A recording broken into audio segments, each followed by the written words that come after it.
London, ladies and gentlemen. It's drizzling a little bit. You know how inclement weather here is in London. We're currently on Baker Street at this point in time. And what we're picking up is that the voting booths are soon going to be opened up. People are going to start trickling in and casting their ballot. Now, three options that people have to go for. You can either go for the Conservatives, you can either go for the Labour Party, or are you going to be a spoiled sport and cut each other's votes and go for the reforms, the UK reform, Nigel Farage's party? It's going to be very interesting to see who's going to come out on top. Of course, the key issues that people are going to be voting on is the immigration setup.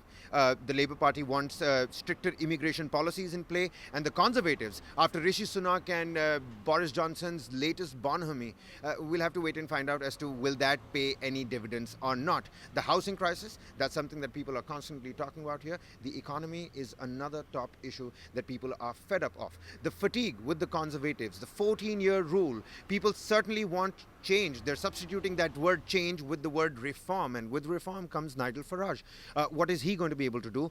That is also something that people are hopefully looking towards. Now, for Indians, for Pakistanis, for Bangladeshis that make up most of the immigration setup over here, carrying the tertiary sector on their backbone. You look at all the deliveries that are happening, people that are carrying out public works department, functioning in operations. It is all being done by Indians, by Bangladeshis and by Pakistanis. Needless to say, the economy to survive here in London and in England need these people from outside. Keir Starmer says that's not going to happen anymore. Well, that's going to change. How big of an issue will that be for Indians here that are going to be looking for voting, the NRI, the overseas population? That is something that we'll have to wait and find out. Now, unlike back at home, when the exit polls come, you have to wait for a couple of days and then the counting process begins. It's a big mega festival in itself. But here in England, ladies and gentlemen, as soon as the voting ends, at about 8:30 p.m., the statisticians will put out the exit poll.